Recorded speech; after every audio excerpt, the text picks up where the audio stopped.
के लगातार बढ़ते केसेस के बीच अब स्कूलों को खोलने की तैयारियां शुरू हो गई हैं। स्कूल कैसे खोले जाएं और इस दौरान क्या क्या सावधानी बरतनी होगी, इसे लेकर एनसीईआरटी ने केंद्र सरकार को गाइडलाइंस का ड्राफ्ट सौंप दिया है।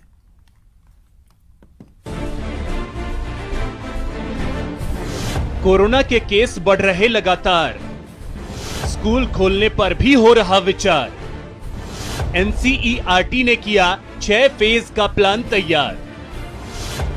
Odd even formula, roll number होगा आधार। लेकिन सबसे बड़ा सवाल, क्या हम पूरी तरह हैं तैयार? 8 जून से अनलॉक 1 का दूसरा फेज शुरू होने के बाद बाजारों में चहल पहल बढ़ गई है। शॉपिंग मॉल की रौनक भी लौटने लगी है। मेन रोड पर चले आइए तो बिल्कुल नहीं लगेगा कि हम कोरोना के खतरे के बीच जी रहे हैं। कहीं कहीं से आई लापरवाही की तस्वीरें तो खौफ पैदा कर रही हैं। कोरोना केस के आंकड़ों पर नजर डालें तो अब देश भर में रोज 10,000 के करीब केस बढ़ रहे हैं। कम्युनिटी स्प्रेड की आशंका भी जताई जाने लगी है। लेकिन इन सब के बीच अब सरकार ने स्कूलों को खोलने की तैयारियां भी शुरू कर दी हैं और इसके लिए एनसीईआरटी ने 6 फेज वाले प्लान का ड्राफ्ट भी केंद्र सरकार को सौंप दिया है। इस ड्राफ्ट में 6 चरणों में स्कूल खोलने के साथ साथ तमाम गाइडलाइंस भी हैं, जिसका पालन बेहद जरूरी बताया गया है। ड्राफ्ट के अनुसार एक कक्षा के बच्चों को एक साथ स्कूल नहीं बुलाया जाएगा। इसके लिए रोल नंबर के आधार पर ऑड इवन फॉर्मूला लागू किया जाएगा या फिर 2 शिफ्टों में कक्षाएं लगेंगी। बच्चों के स्कूल पहुंचने के समय में भी 10-10 मिनट का अंतराल होगा। ड्राफ्ट में सोशल डिस्टेंसिंग के लिए कक्षाएं खुले मैदान में लगाए जाने का सुझाव दिया गया है। एनसीईआरटी ने जो 6 फेज सरकार को बताए हैं, अब वो भी जान लीजिए। पहला चरण, 11वीं 12वीं की कक्षाएं शुरू होंगी। 1 हफ्ते बाद 9वीं 10वीं की कक्षाएं शुरू होंगी।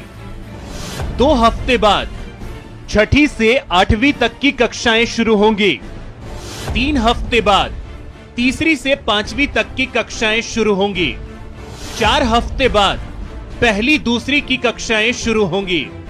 5 हफ्ते बाद अभिभावकों की सहमति से ही नर्सरी केजी की कक्षाएं शुरू की जा सकेंगी। इसके अलावा भी ड्राफ्ट में कई जरूरी गाइडलाइंस पालन करने की सलाह दी गई है, जिसके अनुसार बच्चों के बीच 6 फीट की दूरी होनी चाहिए। क्लासरूम में 30 या 35 बच्चे ही बिठाए जाएं। क्लासरूम में एसी नहीं चलेंगे, दरवाजे खिड़कियां खुली रहेंगी। डेस्क पर नाम लिखा होगा ताकि बच्चे रोज एक ही जगह बैठ सकें। हर 15 दिन में बच्चे की प्रोग्रेस पर अभिभावकों से बात करनी होगी। प्रबंधन सुनिश्चित करेगा कि कमरे रोज सैनिटाइज हो रहे हैं। मॉर्निंग असेंबली और वार्षिकोत्सव जैसे आयोजन नहीं होंगे। स्कूल के बाहर किसी भी तरह के खाने पीने के स्टॉल नहीं लगेंगे। स्टाफ और छात्रों के प्रवेश करने से पहले स्क्रीनिंग अनिवार्य होगी। बच्चे कॉपी, पेन, पेंसिल, खाना शेयर नहीं कर सकेंगे। हर बच्चे के लिए मास्क जरूरी होगा।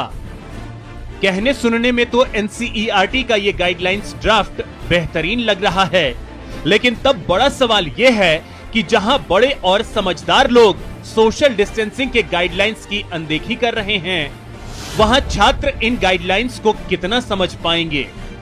क्या बच्चों की सुरक्षा पूरी जिम्मेदारी स्कूल प्रबंधन लेने के लिए तैयार हैं? ये सवाल इसलिए भी क्योंकि इजराइल ने भी कोरोना पर शुरुआती नियंत्रण के बाद स्कूल खोल दिए थे और उसके बाद 250 बच्चे इस वायरस की चपेट में आ गए थे। नए केस आने के बाद 6,800 बच्चों को क्वारंटीन करना पड़ा और इजराइल सरकार को स्कूलों को फिर से बंद करने का आदेश जारी करना पड़ा।